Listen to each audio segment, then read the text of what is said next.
नमस्कार, आपके साथ मैं हूं लावनी विनीत और आप हमारे साथ जुड़ चुके हैं हमारी विशेष मुहिम तेरा क्या होगा इकबाल के साथ।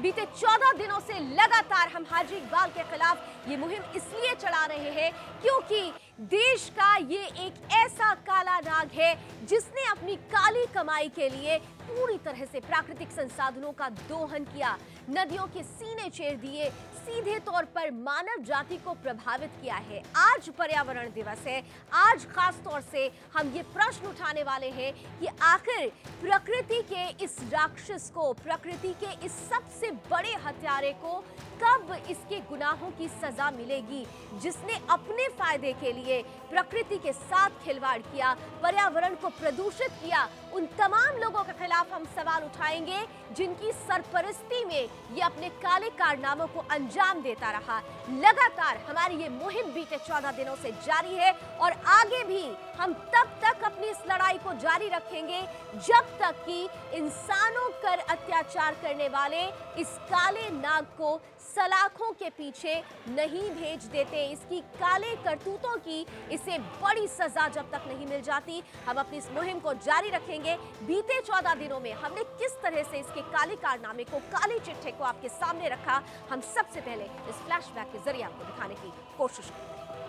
आज हम जो खुलासा करने जा रहे हैं उसे सुनकर आपके होश उड़ जाएंगे। एक शख्स जो कभी परचून की दुकान चलाता था, आज अपनी काली कमाई का इतना बड़ा साम्राज्य खड़ा कर चुका है कि उसने एक जिले तक को बर्बाद कर दिया है। इकबाल बाला, जो बहुजन समाज पार्टी का एक नेता माना जाता है, पूर्व एमएलसी रहा है और खनन माफिया के तौर पर उत्तर प्रदेश और उत्तराखंड में इसका एक नाम है। किस तरीके से हाजी इकबाल ने इस देश की संपत्ति को, इस देश के लोगों की संपत्ति को लूटा है। सहारनपुर में जो दंगा हुआ है उसमें हाजी इकबाल का शातिर दिमाग नजर आ रहा है। हर सामान है एवन, एक तो 12 का है, 315 का है, 80 गोली का भी है। सहारनपुर और उत्तराखंड में अपना राज चला रहा है, बल्कि कुदरती नदियों के रुख को अपने मन मुताबिक मोड़ चुका है। उसकी मनमानी के चलते हथनी कुंड बैराज पर बड़ा खतरा मंडराने लगा है। अब हथनी कुंड बैराज है वो भी दांव पे लग गया। ये पहाड़ी नदी जो आ रही है उसे नहर की तरह बना दिया है। करीब 700 एकड़ की जमीन के दायरे में इसने ये कब्जा किया है, वो भी अवैध कब्जे किए हैं। कैसे हाजी इकबाल ने ग्लोबल यूनिवर्सिटी को बनाने को लेकर तमाम कानूनों को धता बताया। दोनों तरफ बाउंड्री वाल बना के और उसके बीच में यमुना नदी को यह आदमी बहा रहा है। इसका अधिकार इसको किसने दे दिया? इसने अपने पैसे से एक पुल बनाया है, जबकि पुल बनाना राज्य सरकार का काम है, पीडब्ल्यूडी का काम है। आज तक न तो सरकार की नजर गई और न ही प्रशासन की और पुलिस महकमे की। दरअसल न्यूज ने यूजीसी से संपर्क साधा है और कल या 2 दिनों के अंदर उन्हें अपॉइंटमेंट मिलेगा और उसमें उनसे हम सारे सवाल करेंगे। यूजीसी कहीं न कहीं एक तरह से भागीदारी उसकी भी होगी, उसकी भी जिम्मेदारी होगी कि उसने कैसे इस यूनिवर्सिटी को बगैर जांचे परखे सही तरीके से तथ्यों की पड़ताल के कैसे अप्रूवल दिया, क्योंकि उसका सवाल खड़ा होता है। सुदर्शन न्यूज ने किस तरह से इस काले कारोबारी की काली कमाई का कच्चा चिट्ठा आपके सामने खोल कर रख दिया है। हाँ जी, उसका आगे हर कोई बेबस है, वो पैसे देता है जी, हाजी पैसे देगा सबको खरीद लेता है। खनन माफिया और इंसानियत के दुश्मन के खिलाफ सुदर्शन न्यूज की मुहिम लगातार जारी है। आज इसी कड़ी में हम 10वां एपिसोड लेकर आपके सामने आए हैं, जिसमें आज और बड़े खुलासे हम आपके सामने करेंगे। आपको बताएंगे कि आखिर ये शख्स जितना शातिर आपने इस मुहिम के जरिए अब तक के 9 एपिसोड में जाना है, इतना ही नहीं है, और भी खुलासे होने बाकी हैं। देखिए, हमें ये जानकारी नहीं दे पाए वो कि जो मिस्टर जयदेव बात कर रहे थे वहां से, ऐसा उन्होंने नाम बताया। सेल कंपनीज बनाई और ये सब ये कंपनी जितनी है इसने इससे बेनामी संपत्ति खरीदी, अपने रिश्तेदारों, अपने नौकरों ने हजार बीघे जमीनें खरीदी, शुगर मिल खरीद दिए, 11 शुगर मिल्स इसके पास है ऑलरेडी। समाजवादी पार्टी की सरकार में इसका कोई ताल्लुकात नहीं था समाजवादी पार्टी से। समाजवादी पार्टी की सरकार में 5वीं मंजिल से सख्त निर्देश था यहाँ के सहारनपुर की जो यूनिट थी समाजवादी पार्टी की और अधिकारियों को कि कोई भी इकबाल को परेशान नहीं करेगा। हर रोज की तरह एक बार फिर एक नया खुलासा करेंगे और आपको बताएंगे कि कैसे ये शख्स काली कमाई को अपनी इकट्ठा करता था। प्रताप जी नमस्कार, अश्विनी त्रिपाठी बोल रहा हूँ सुदर्शन न्यूज से। सुदर्शन न्यूज से अश्विनी त्रिपाठी बोल रहा हूँ भाई साहब। जी जी जी। क्या हुआ, अपॉइंटमेंट के लिए कुछ बात थी क्या आपकी? तो उसमें सर हम क्या करना है उसमें बताओ। उसमें तो क्लियर कर मैंने लिखा है कि चूंकि एक्सपर्ट कमेटी गई थी, कमेटी से गई थी, उन्होंने रिपोर्ट दी, आपको क्या पता रिपोर्ट में ठीक है नहीं है। फैजान नाम का एक शख्स है, उसके नाम पे वो पूरी फैक्ट्री बनाई गई और तकरीबन 70 बीघा जमीन खरीदी गई, लेकिन ना तो वो फैक्ट्री जमीन पे है, धरातल पे है, और ना ही उसमें किसी तरह का काम होता है। तमाम इन्वेस्टिगेशन एजेंसीज जो हैं वो भी हाजी इकबाल से जुड़े उन तमाम उसके किए हुए काले कारनामों को भी सामने ला रही है। मिर्जापुर कस्बे में हाजी इकबाल की जो कोठी बनी हुई है सर 5 से 7 बीघे के अंदर, वो जमीन एक हरिजन महिला की है सर। आज भी वो खतौली में उसी के बेटी के नाम पे दर्ज है, और सरकारी नियम ये है सर कि किसी भी हरिजन महिला को या दलित को अगर कोई ऐसा है ना, ऐसा है, हम पूरा इन्वेस्टिगेशन उसका चल रहा है, उसकी कोठी का बता रहे। हाँ, पूरा नहीं, उतना ही नहीं, उसका जितना जहाँ भी प्रॉपर्टी है सबका चल रहा है। जब मैंने लोगों से बात की तो उनको मजाक लगता था कि हाजी इकबाल के खिलाफ कोई खबर चलाना या फिर उसके खिलाफ कार्रवाई, ये उनको मजाक लगता था। लेकिन हमने उनको एक आश्वासन दिया, हमने कहा देखिए सुदर्शन न्यूज चैनल बिल्कुल अपने इरादों का पक्का चैनल है और जो करेंगे वो पूरी तरह करेंगे। हमने ये खुलासा किया कि कैसे इस शख्स ने, जिस आलीशान कोठी में ये शख्स रह रहा है, वो भी एक दलित की छीनी हुई दबाई हुई जमीन है, और प्रशासन ने भी इस शख्स के खिलाफ अब कार्रवाई शुरू कर दी है। सुदर्शन न्यूज को मिली जानकारी के मुताबिक हाजी ने 900 करोड़ रुपए उन कंपनियों में निवेश किया है जिनका या तो वजूद ही नहीं या वो कंपनियां कोई बिजनेस ही नहीं कर रही हैं। यही नहीं, हाजी ने इन कंपनियों के सारे शेयर खरीदकर अपने रिश्तेदारों और करीबियों को कंपनियों का डायरेक्टर बना दिया। जब जांच एजेंसियों की नजर इस शख्स पर पहुंची, इसकी कंपनियों पर पहुंची, तो सुप्रीम कोर्ट की तरफ से आदेश दिया गया और इस पूरे मामले को लेकर जांच की गई, जिसके बाद कई चीजें निकलकर सामने आई। वो तमाम चीजें इस मुहिम के जरिए हमने आपको दिखाई है। सुदर्शन न्यूज ने इस पूरे पड़ताल को, जो हाजी इकबाल ने काली कमाई की है इन 10 सालों में और पर्यावरण की हत्या की है, उस पड़ताल को हमने रणनीतिक रूप से 2 हिस्से में इसको रखा था। एक तो इसकी काली कमाई के उस पूरे चाल को परत उधेड़ना, और दूसरा जो सरकारी तंत्र है, जो इंस्टीट्यूशन है, जो ऐसे अपराध को रोकने के लिए बनी है, उनको जवाबदेह बनाना और उसके लिए उन्हें मजबूर करना। हमारे तमाम दर्शकों को भी वो तमाम चीजें समझ में आ रही होंगी कि आखिर क्यों हमने इसे एक मुहिम बनाया, और इस मुहिम के जरिए हमारी कोशिश यही है कि शख्स के तमाम काले कारनामों का कच्चा चिट्ठा जनता के सामने आए और इसके किए कारनामों का जो इसका फल है वो इसे मिले, इस सलाखों के पीछे पहुंचे।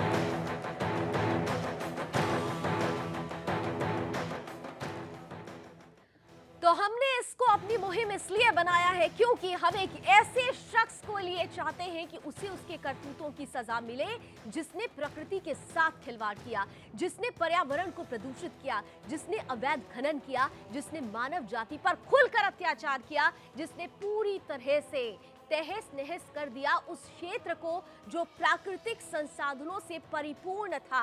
इसलिए हम इस मुहिम को लगातार जारी रख रहे हैं।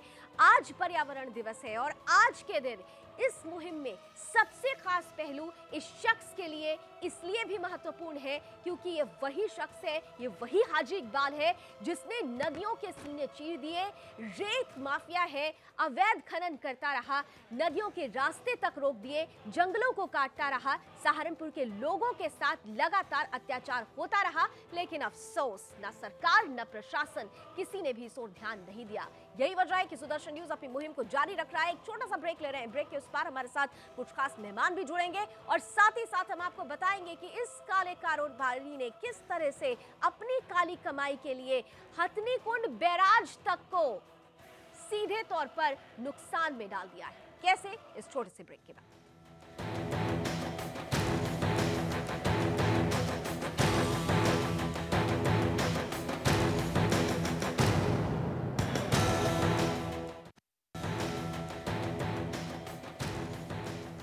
Grooming.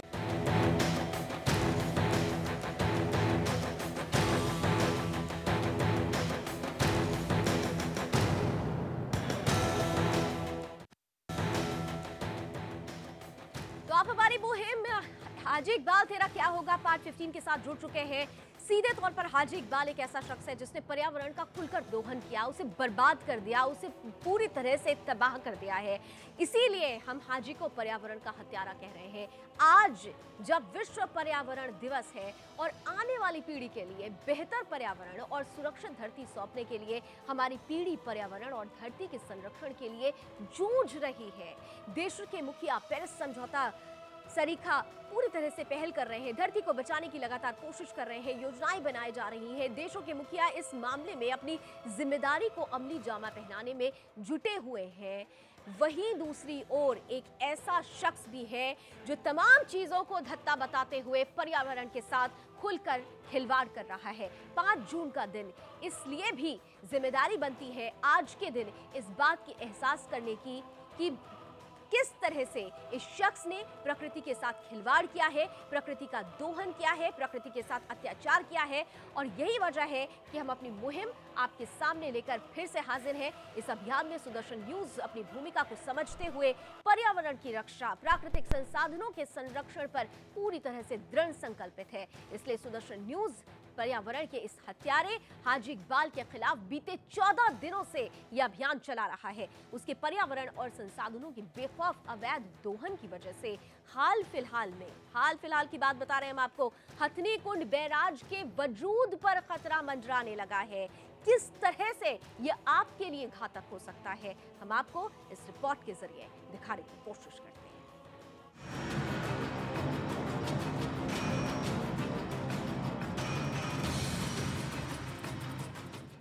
हाजी मोहम्मद इकबाल उर्फ इकबाल बाला के कारनामों को देखकर एक बार को जल्लाद भी कांप जाए। जिन नदियों के किनारे कभी चिड़ियों की चहचहाहट सुनाई दिया करती थी, आज वहां पूरी तरह से सन्नाटा पसरा हुआ है। जो नदियां कभी जिंदगी की सौगात बांटा करती थी, आज खनन की वजह से वही नदियां तबाही का पैगाम लेकर आती हैं। और इन सब की वजह है इकबाल बाला। पहाड़ों के खनन से लेकर नदियों के खनन तक हर तरफ इकबाल ने ऐसी तबाही मचाई कि हर कोई त्राही त्राही करने लगा है। बहुजन समाज पार्टी और समाजवादी पार्टी सरकार में इस काले चोर को इतनी तरजीह दी गई कि इसने पानी में आग लगाने का काम किया। सुदर्शन न्यूज की टीम ने सहारनपुर के इन इलाकों में जाकर ग्राउंड लेवल पर देखा। वहां जहां इकबाल बाला के काले कारनामे धरातल पर दिखाई देते हैं। इकबाल बाला ने सिर्फ जमीनों का सीना ही नहीं छलनी किया, बल्कि नदियों को भी बेहाल कर दिया। यमुना नदी है ठीक मेरे पीछे, खनन करके इस यमुना को किस कदर बेकार किया है आप देख सकते हैं। जहां मैं खड़ा हूं यहां से और वहां तक किनारे तक यमुना नदी का जो है वो क्षेत्रफल है, लेकिन खनन की वजह से यमुना पूरी तरह सिकुड़ कर एक नाले में तब्दील हो गई है। आप देख सकते हैं कि पालतू मवेशी इस वक्त यमुना नदी के अंदर हैं और यमुना नदी का जो हाल है, तमाम गड्ढे हैं, रेत के खनन की वजह से यमुना नदी पूरी तरह से बेकार हो गई है। हथनी कुंड बैराज बगल में ही है जहां से ये नदी होते हुए दिल्ली तक जाती है, लेकिन आप देख सकते हैं कि पूरा किनारा मतलब हजारों हेक्टेयर का जो किनारा है यमुना नदी का, वो पूरी तरह से बेकार हो गया है खनन की वजह से। और इस खनन की वजह से पर्यावरण का जो संतुलन बिगड़ता है, उसकी वजह से तमाम तरह की आपदाएं आती हैं। चंद सिक्कों की चमक में अंधे होकर इकबाल बाला जैसे लोग यहाँ पर किस तरह से प्रकृति के साथ खिलवाड़ कर रहे हैं, एक पूरा नज़ारा आप देख सकते हैं।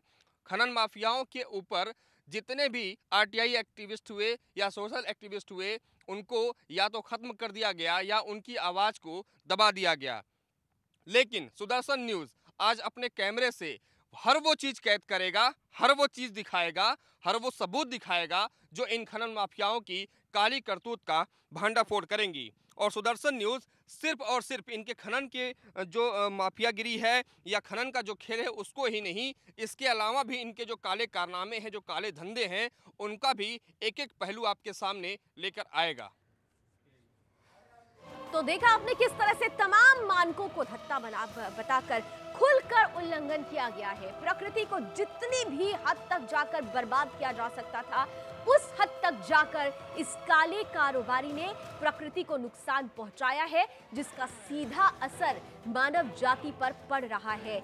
आपकी नदियां पूरी तरह से बर्बाद हो चुकी हैं, आपके जंगल पूरी तरह से बर्बाद हो चुके हैं, और ये एक ऐसा शख्स है जो प्रकृति की सेज, प्रकृति को बर्बाद करके उस पर सेज बनाकर अपनी काले किले को बना चुका है। लेकिन हमारी इस मुहिम के जरिए हम इस काले कारोबारी के खिलाफ तब तक आवाज बुलंद करते रहेंगे जब तक कि इसे इसके किए की सजा नहीं मिल जाती। चलिए, मेरे साथ कुछ खास मेहमान इस वक्त स्टूडियो में जुड़ चुके हैं। मेरे साथ इस वक्त जुड़ रहे हैं याचिकाकर्ता गुरप्रीत बग्गा जी, साथ ही साथ याचिकाकर्ता रणबीर सिंह जी हमारे साथ जुड़ रहे हैं। सुप्रीम कोर्ट की जानी मानी एडवोकेट प्रज्ञा हमारे साथ जुड़ रही हैं। साथ ही साथ जानी मानी पर्यावरणविद उपासना जी भी इस पैनल का हिस्सा हैं, और सुदर्शन न्यूज के इनपुट एडिटर जिन्होंने लगातार इस खबर पर अपनी नजर बनाकर रखी है, अश्विनी त्रिपाठी जी भी हमारे साथ जुड़ चुके हैं। बहुत बहुत स्वागत है आप सभी का। मैं सबसे पहले गुरप्रीत बग्गा के पास जाना चाहूंगी।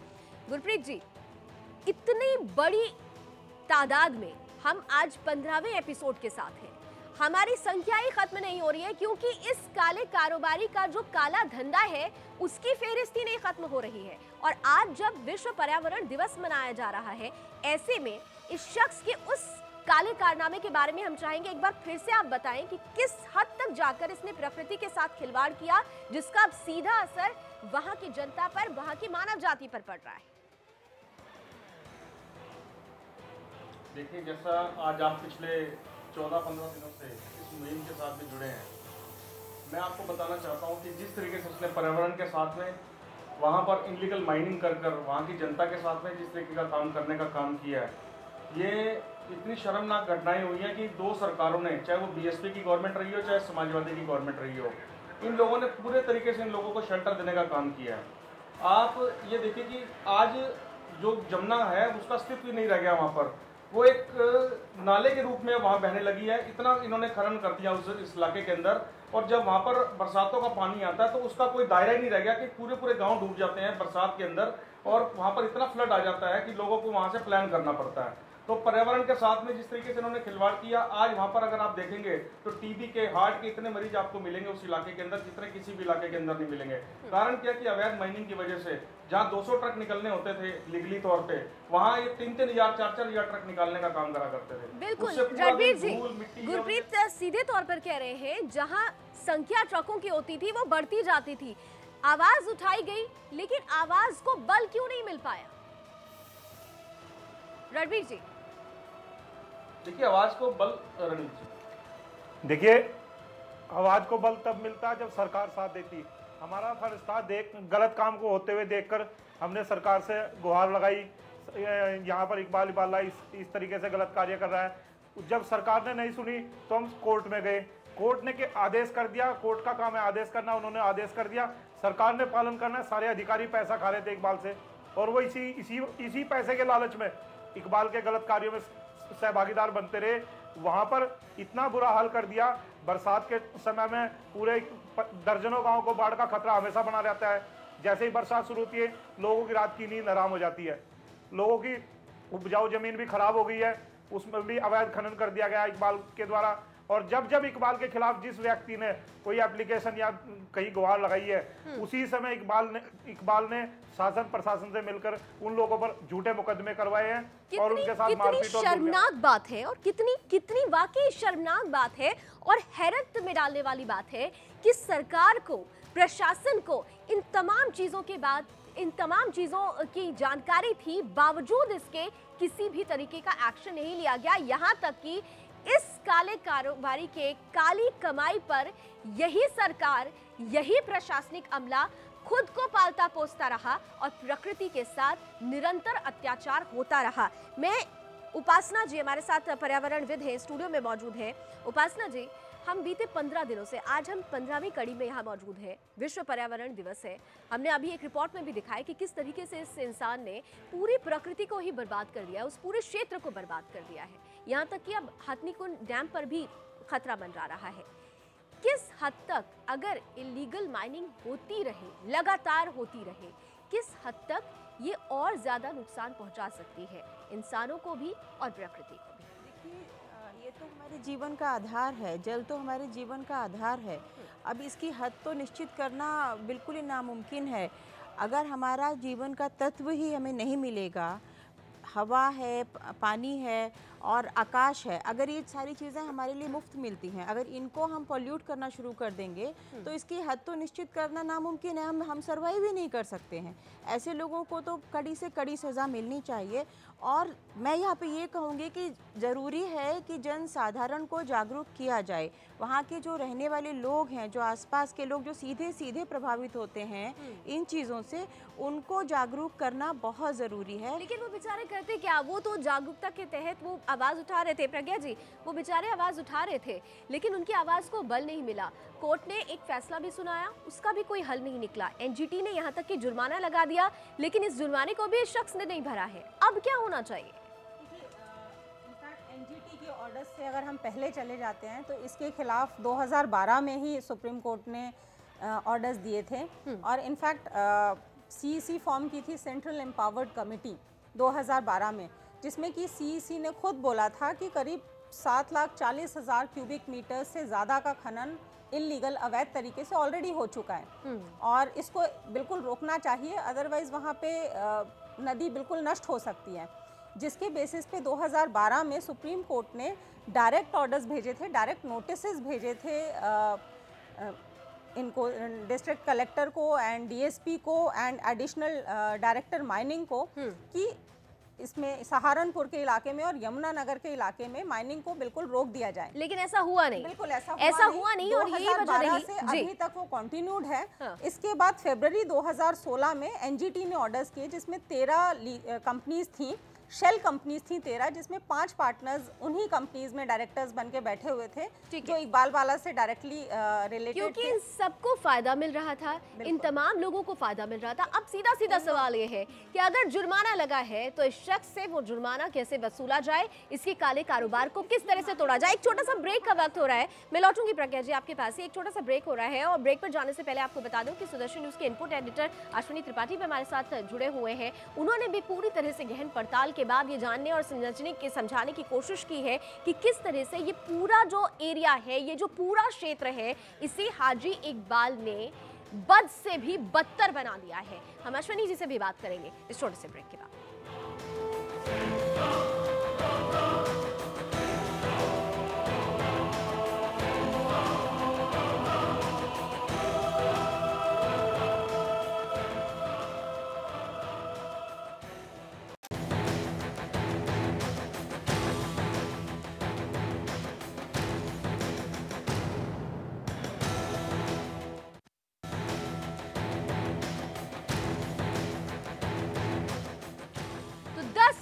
की करोड़ की काली कमाई का काला कारोबारी जिसने प्रकृति के साथ खुलकर खिलवाड़ किया है, आज हम खास तौर से अपने 15वें एपिसोड में हाजी इकबाल के खिलाफ ये मुहिम इसलिए चला रहे हैं क्योंकि प्रकृति के प्रति हमारी कुछ जिम्मेदारियां हैं। प्रकृति और जीवन दोनों एक दूसरे के पूरक है, लेकिन इस इंसान ने उसी प्रकृति के साथ, उसी जीवन के साथ खिलवाड़ किया है। ब्रेक से पहले मैंने सुप्रीम कोर्ट के एडवोकेट प्रज्ञा जी से एक सवाल किया था। प्रज्ञा जी, सीधे तौर पर सब कुछ जानते हुए सुप्रीम कोर्ट ने संज्ञान में लिया, एनजीटी ने भी एक एक्शन लिया, 250 करोड़ का जुर्माना लगाया गया, लेकिन इस शख्स ने 1 रुपए भी नहीं दिया। अब उसकी रिकवरी कैसी हो, सबसे बड़ा सवाल है। इनकी 13 शेल कंपनीज में एनजीटी ने 5 मेनली डायरेक्टर्स थे, इन 5 लोगों पे 50-50 करोड़ का जुर्माना लगाया जो कि करीब 250 करोड़ होता है, और साथ में इनका एक स्टोन क्रशर था जिस पे 2.5 करोड़ का अलग से जुर्माना लगाया गया। और इतने सालों के दौरान में 2016 फरवरी में ये ऑर्डर आया था और अब तक इसकी रिकवरी नहीं हुई है, क्योंकि कोर्ट का काम ऑर्डर करना है। आगे रिकवरी जो है वो सिविक अथॉरिटीज़ के थ्रू, डीएसपी, डीएम के थ्रू की जाती है, जिनकी मंशा थी ही नहीं पे करने की। लेकिन अभी भी अगर चाहें तो इनकी प्रॉपर्टीज़ की कुर्की करके, उसको जब्त करके, अटैच करके उसको बेचा जा सकता है और उससे बेच के ये सारा का सारा पैसा रिकवर किया जा सकता है, जिसे हम वापस पर्यावरण में लगा सकते हैं। लेकिन यहाँ पे एक सवाल है, अगर ऐसा हो सकता है तो इस दिशा में क्यों नहीं कदम बढ़ाया गया? देखिए, किसी भी काम को करने के लिए सबसे पहले उसकी मंशा देखनी बहुत ज़रूरी है। अगर आपकी मंशा है ही नहीं रिकवरी करने की तो कोई भी रिकवरी पॉसिबल ही नहीं है, की ही नहीं जा सकती। यानी सीधे तौर पर सवाल सरकार और प्रशासन की मंशा पर भी उठ रहा है। वो लोग जिनकी सरपरस्ती में ये पलता रहा, वो लोग जिनकी सरपरस्ती में प्रकृति का खुलेआम दोहन होता रहा, उन तमाम लोगों के खिलाफ भी एक्शन लेने की जरूरत है। बहरहाल मेरे साथ सुदर्शन न्यूज के इनपुट एडिटर अश्विनी त्रिपाठी जी भी बने हुए हैं। मैं अश्विनी जी से सवाल करूं उससे पहले उन्हीं की एक रिपोर्ट हम आपको दिखाने की कोशिश करते हैं। उन्होंने सैटेलाइट इमेज के जरिए ये जानने की पड़ताल करने की कोशिश की है कि किस तरह से इस शख्स ने, इस हाजी इकबाल ने उस पूरे क्षेत्र को नुकसान पहुंचाया है, पर्यावरण के साथ खुलकर खिलवाड़ किया है। इस रिपोर्ट को देखिए। माफिया हाजी इकबाल खौफ के जरिए अपने काले कारनामों को अंजाम तो देता रहा है, लेकिन उस हरकत में उसने पर्यावरण और उस इलाकों को कितना नुकसान पहुंचाया है और किस हद तक नुकसान पहुंचाया है, ये आपको हम दिखाना चाहेंगे, सैटेलाइट इमेज के जरिए दिखाना चाहेंगे। ये देखिए सहारनपुर के और यमुनानगर जिले के पास ये हाथीकुंड बैराज है, जो आप हरे रंग का देख रहे हैं। हाथीकुंड बैराज का ये है और ये तेजवाल बैराज है। इस बैराज के आसपास आप देखें, जो सफेद आप देख रहे हैं, मैं आपको दिखाना चाहूंगा, जो सफेद देख रहे हैं, ये नदी का फ्लड प्लेन है, जहां पर इसने अवैध खनन किया है उन पूरे इलाकों पर। करीब 400 किलोमीटर का ये एरिया है और इसके आसपास करीब 50 गांव इसके जद में आते हैं, सीधा प्रभाव पड़ता है। और इसकी वजह से जो सबसे संगीन और गंभीर असर पड़ रहा है, मैं आपको फिर से वो उस बैराज के पास ले जाना चाहूंगा। इस बैराज पर पड़ रहा है। दरअसल ये 1996 में ये बैराज बनाया गया था, जो इलाके की सिंचाई और दिल्ली सरीखे जो प्रदेश और जो शहर आता है, उनको पानी सप्लाई करने के लिए आया था। लेकिन ये बैराज आज खतरे में इसलिए है क्योंकि इस पूरे एरिया के फ्लड प्लेन से अवैध रेत और पत्थरों की खनन किया गया है, जिसकी वजह से इस बांध पर अलग तरह का जोर पड़ रहा है। एनजीटी ने अपने फैसले में इस बात का जिक्र किया कि इस अनवैध खनन से करीब 39 लाख और 70,000 क्यूबिक मीटर तो 2012 तक में ही खुदाई की जा चुकी थी, जो बताता है कि सुप्रीम कोर्ट के सीईसी की रिपोर्ट में कहा गया है 2012 तक की खुदाई हुई। और यह भी कहा गया है एनजीटी में कि इस खुदाई को उसके बाद भी जारी रखा गया है। और जिसका असर यह हो रहा है कि अगर यह बांध टूटता है तो आप अंदाजा नहीं लगा सकते हैं कि इसका अंजाम क्या होगा। यानी इस पूरे इलाके में बाढ़ और उसकी वजह से पूरा इलाका डूब जाएगा, हजारों लोगों की जानें जाएंगी। और दिल्ली शहर खासकर, हर साल आप देखें बरसात में वहां बाढ़ आती है और दिल्ली खतरे के निशान से ऊपर पानी वहां यमुना नदी में गुजरता है, उसका सीधा असर होगा ये कि ये लोगों के जान पर आएगी। और मैं आपको दिखाना चाहूंगा, यहां से इस कुछ ही दूरी पे करीब 10 से 12 किलोमीटर दूरी पे यमुना के रिवर के दूरी पे ये इसका ग्लोका यूनिवर्सिटी है। ये आप दिखाना चाहूंगा, ये ग्लोका यूनिवर्सिटी है, ये इलाका ग्लोका यूनिवर्सिटी का है। और ये ग्लोका यूनिवर्सिटी पहाड़ी जो नदियां आती हैं उनके बीच में, उन जो पहाड़ी नदियां आती हैं जो जाके यमुना में मिलती हैं, उनके दोआब यानी जो मिलती है उस पर बनाया गया है ये ग्लोका यूनिवर्सिटी। आप जो देख रहे हैं ये पहाड़ी नदी है और पहाड़ी नदी को उसने, उन पहाड़ी नदी के को भी इसने इस स्कूल में एक तरह से खा लिया, जब्त कर लिया है। यानी जो अगर बरसात आती है तो इन पहाड़ी नदियों में एक अचानक बाढ़ आती है और ये स्कूल खतरे के जद में है। खास बात और भी आपको हम बताना चाहेंगे, इसने पर्यावरण की कैसे हत्या की है कि यही पास में कलेसर नेशनल पार्क है 3.5 किलोमीटर दूरी पे, और इसे इनको अनुमति लेनी चाहिए थी बनाने के पहले, इस लोकल यूनिवर्सिटी को बनाने के पहले, लेकिन इसने अनुमति नहीं ली। यहीं पे शिवालिक एलिफेंट रिजर्वायर भी है, उसका भी ख्याल नहीं रखना इसने। यानी ये इतनी मनमानी और इसे किसी बात का खौफ नहीं था कि इसने कानून, पर्यावरण, किसी का भी परवाह नहीं किया। हालत यह है कि इसने अवैध खनन से काले कमाई की, उसे सफेद करने के लिए ग्लोकल यूनिवर्सिटी बनाया, वो भी वहां बनाया है जो फ्लड प्लेन में है, पहाड़ी नदियों के फ्लड प्लेन में है, उसे भी रोक दिया है, उसे नहर बना करके। मैं और अंदर जाना चाहूंगा, अपने कैमरामैन से कहूंगा कि इसे जरा और अच्छे से दिखाएं कि कैसे इसने जो है इस पहाड़ी नदी के को कैसे, ये आप जो ये देख रहे हैं आप, ये पहाड़ी नदी जो आ रही है उसे नहर की तरह बना दिया है। करीब 700 एकड़ की जमीन के दायरे में इसने ये कब्जा किया है, वो भी अवैध कब्जे किए हैं।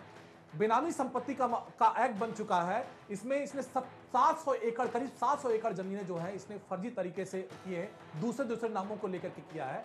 काली कमाई को अपने व्हाइट करने के चक्कर में मनी लॉन्ड्री का भी केस चल रहा है। और इसने देखिए पहाड़ी नदी को ये खा गया, यहां नहर बना करके इसके अंदर ले लिया है, जो खतरे से खाली नहीं है। अगर पहाड़ी नदी में बाढ़ आता है, जैसा कि हर बरसात में आता है, तो यहां पढ़ने वाले छात्रों के जीवन पर सीधा संकट की बात आती होगी। यानी हाजी इकबाल को किसी का खौफ नहीं।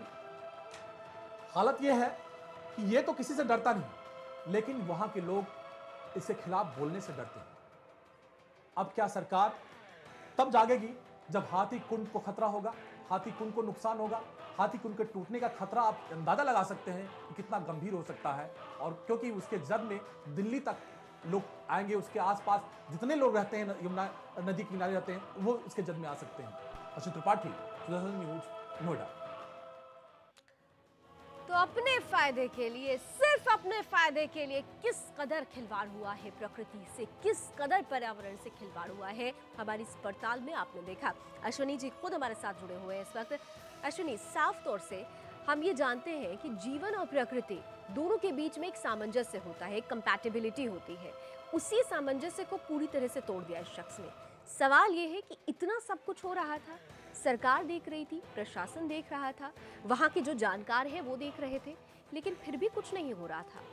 अब क्या हो सकता है, क्योंकि अब तो इसने पूरी तरह से बर्बाद कर दिया है पूरे क्षेत्र को। लॉनी, ये बताने के पहले जो है इसके अपराध गंभीरता और इसकी ग्रेविटी बताना चाहूँगा दर्शकों को कि एक तो वित्तीय अपराध इसने किया कि उसने अवैध खनन किया, जिससे आय का सरकार के खजाने को नुकसान हुआ और आसपास प्रदूषण हुआ। लेकिन दूसरा मानवता के साथ अपराध करेंगे, क्योंकि जिस पर्यावरण का, नदी एक जीवंत होती है, उसमें खास तरह के जीव होते हैं, उसके आसपास पौधे होते हैं और वो एक पूरे इकोसिस्टम उस बायोडाइवर्सिटी होती हो, वहाँ एक जीवन होता है। उसमें अगर आप कुछ इस तरह के बदलाव करते हैं तो एक तो खतरा ये होता है कि इस पूरे जीवन में जो पाए जाते हैं, चाहे पौधे हो या जंतु हैं, उनके नष्ट होने का खतरा होता है। और हजारों साल से ये नदियाँ चल रही हैं और उसमें खास तरह की स्पीसीज होती हैं, उनके खत्म होने का खतरा होता है। दूसरे, वो नदियाँ अपना कोर्स चेंज कर सकती हैं, जो खतरा आसपास के गांव में, इसीलिए बार बार हम लोग कहते हैं कि 50 गांव उसके जद में है, वो उनके जीवन पे, जो खेती कर रहे हैं उनके लाइफ पे रिस्क है, उनके जीवन पे रिस्क है, वो एक है।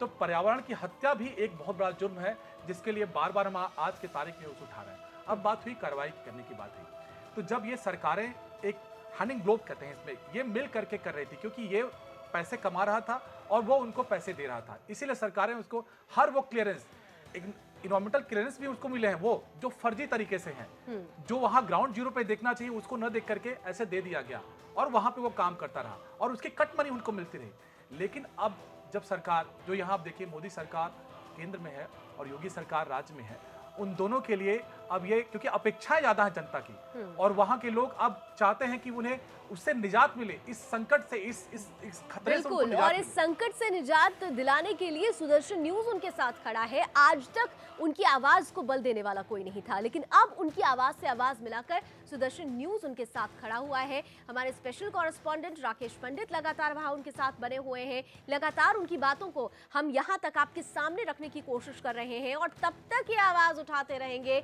जब तक, हम बार बार कह रहे हैं कि जब तक हाजी इकबाल को उसके किए की सजा नहीं मिल जाती है। दो याचिकाकर्ता रणबीर जी और गुरप्रीत बग्गा भी मेरे साथ बने हुए हैं। रणबीर जी, सीधे तौर पर आपने पहले जब इस आवाज को उठाया था, हमने जैसे कि अभी पड़ताल में भी देखा कि किस तरह से 50 से ज्यादा गांव इसकी जद में आ चुके हैं, उस पर खतरा मंडरा रहा है। जो क्लियरेंस इसे मिलती रही, जिन लोगों के जरिए क्लियरेंस मिलती रही, क्या उनसे भी कुछ सवाल पूछे गए? क्या आपने उनके खिलाफ भी कोई आवाज उठाई? रणबीर जी, देखिए, हमने सरकार के जितने भी आला अधिकारी हैं सभी को अवगत कराया। सभी के यहाँ एप्लीकेशन सीधा प्रमुख सचिव, मुख्य सचिव, सभी को हमने अवगत कराया कि यहाँ पे इस प्रकार से अवैध खनन चल रहा है और उनसे आरटीआई भी मांगी। आरटीआई किसी भी अधिकारी ने, किसी भी जो भी खनन से संबंधित या इकबाल से संबंधित होती थी, कोई आरटीआई हमें कभी नहीं मिली। क्या कह के इनकार किया जाता था? क्यों नहीं मिल पाई? क्या क्वेश्चन मार्क लगा दिया जाता था? जी रणबीर जी, क्या कहते थे अधिकारी? बस अधिकारी उसका कुछ भी अधिकारी केवल उसको समय जिससे परेशान हो के दोबारा कोई भी आरटीआई ना लगाए, ऐसे प्रश्न चिन्ह डाल के क्वेश्चन मार्क लगा के आरटीआई वापस कर देते थे। क्योंकि अगर वो आरटीआई देंगे तो सभी लोगों को पता लगेगा कि क्या अवैध हो रहा है, और वो पता लगने से फिर अवैध खनन पर रोक लगेगी, लोग आवाज उठाएंगे और उससे अधिकारियों का भी पैसा बच हो जाएगा। जो अवैध वसूली उन अधिकारियों की चल रही थी उस पर भी रोक लगती। हाँ, यही वजह थी। यानी एक और ये राक्षस काली कमाई करता रहा, दूसरी ओर इसके साथ वो सरकार के नुमाइंदे और वो प्रशासनिक अमला भी अपनी काली कमाई बनाता रहा, जो सीधे तौर पर इस काले कारनामे के लिए जिम्मेदार हैं। गुरप्रीत ब्रग्गा, जब आवाजें उठाई जाती थी, गांव की हम जब बात कर रहे हैं, वहां के लोगों की मजबूरी, क्या प्रशासनिक अमला को, ये प्रशासन के लोगों को वहां के लोगों की मजबूरी, वहां के लोगों की जिंदगियों के साथ जो खिलवाड़ हो रहा है वो नजर नहीं आता था? गांव वालों ने कभी जाकर शिकायत करने की कोशिश की? देखिए, जहाँ तक गांव वालों का सवाल है, तो प्रशासन के ऊपर इतना बड़ा दबाव इकबाल का रहता था कि जो भी जिसने भी आवाज उठाने की बात करी, उन्होंने तुरंत उसके ऊपर मुकदमे करके अर्जी फर्जी मुकदमों में डालकर उसका इलाज करने का काम किया। देखिए, मैं समझता हूं कि आज भाजपा की सरकार जो है उत्तर प्रदेश में चल रही है, और पिछली 2 सरकारों ने अवैध खनन पूरे पुरजोर तरीके से शेल्टर देकर इससे इकबाल से कराने का काम किया। क्योंकि ऐसा नहीं कि अधिकारियों को पैसा जाता था, ये पैसा सरकारों तक भी जाता रहा है। और मैं समझता हूँ कि जैसे ये सरकार आई है और आज भी उनके ऊपर पेनल्टी खड़ी है, 250 करोड़ रुपए की पेनल्टी, अगर सरकार चाहे तो सुबह ही रिकवर करा सकती है। तो आज आप ये देखिए कि इसका भाई जो महमूद, जिसके ऊपर 50 करोड़ रुपए की पेनल्टी है, वो एमएलसी है, उसको सरकार 2 करोड़ रुपए की निधि दे रही है। तो आज अब तक क्यों नहीं सीधे तौर पर मंशा की बात हुई थी। एडवोकेट प्रज्ञा ने भी बात की थी यहाँ पर स्टूडियो में, जो हमारे गेस्ट बैठे हुए उन्होंने मंशा की बात की थी, और अब हम उसी मंशा पर सवाल उसी मंशा पर भी उठने लगा है। बहरहाल हमारी मंशा सीधे तौर पर स्पष्ट है कि इस प्रकृति के हत्यारे को सजा जरूर मिलनी चाहिए। हाजी इकबाल को हम पर्यावरण का हत्यारा इसलिए भी बार बार कह रहे हैं क्योंकि उसने सुप्रीम कोर्ट और एनजीटी की परवाह नहीं की, कानून को भी धत्ता बताया। उसकी मनमानी किस कदर जारी रही, उस पर भी इस रिपोर्ट पर जरा गौर करें।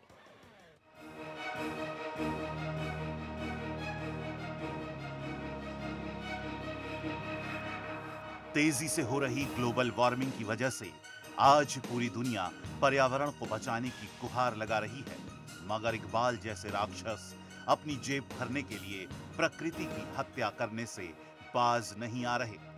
सरकारी आदेशों और माननीय सर्वोच्च न्यायालय के आदेशों को ठेंगा दिखाते हुए इकबाल बाला ने नदियों और जमीनों को पूरी तरह से खोखला कर दिया। हालांकि लगातार हो रहे खनन को माननीय सर्वोच्च न्यायालय ने गंभीरता से लिया और मामले की जांच नेशनल ग्रीन ट्रिब्यूनल को सौंप दी। वहीं दूसरी तरफ प्रकृति से लगाव रखने वाले कुछ एक्टिविस्ट भी आगे आए और इकबाल के खिलाफ मोर्चा खोल दिया। आप सब जानते हैं कि यहाँ पर एक माफिया है जिसका नाम मोहम्मद इकबाल है, जो खनन के काम से जुड़ा हुआ है और पिछले 15-20 सालों से उसका एक छत्र राज यहाँ पर है। और उसने तमाम सहारनपुर जनपद की सड़कों का कह लीजिए या वहाँ पर पर्यावरण का मतलब इतना नुकसान उस आदमी ने किया है। और उसके खिलाफ मैं एनजीटी के अंदर माननीय न्यायालय के अंदर मैं गया था सन 2013 के अंदर, और उसको वहाँ पर जब कोर्ट के अंदर जब हमारी आपस में आमने सामने में दलीलों में कोर्ट ने फिर 18 फरवरी को एक फैसला लिया। इतना महत्वपूर्ण फैसला होने के बाद 250 करोड़ रुपए की पेनल्टी उसके जो सिंडिकेट था उसके ऊपर लगाने का काम किया, जिसके अंदर मोहम्मद इनाम जो उसका खुद का भाई है जो आज एमएलसी है उसके ऊपर 50 करोड़ की पेनल्टी। इसके अलावा विकास अग्रवाल, अमित जैन और इसके अलावा एक मोहम्मद इनाम करके थे, एक उनका खुद का लड़का वाजिद है, उसके ऊपर भी 50 करोड़ की पेनल्टी, यानी कि 250 करोड़ रुपए की पेनल्टी जो है एनजीटी ने लगाने का काम किया था। पूर्ववर्ती बहुजन समाज पार्टी और समाजवादी पार्टी की सरकार में इकबाल को भरपूर संरक्षण मिला, जिसकी वजह से उसने खनन के इस काले कारोबार को अंजाम तक पहुंचाया। हालांकि अब सरकार बदलने के बाद सत्ताधारी पार्टी के नेता इस बात का दावा कर रहे हैं कि इकबाल को बख्शा नहीं जाएगा। बहरहाल 2 कौड़ी के खनन माफिया इकबाल बाला के खिलाफ अब देश के सबसे राष्ट्रवादी चैनल सुदर्शन न्यूज ने मोर्चा खोल दिया है, और हम तब तक चुप नहीं बैठेंगे जब तक प्रकृति की हत्या करने वाले इस दरिंदे को सलाखों के पीछे न पहुंचा दें।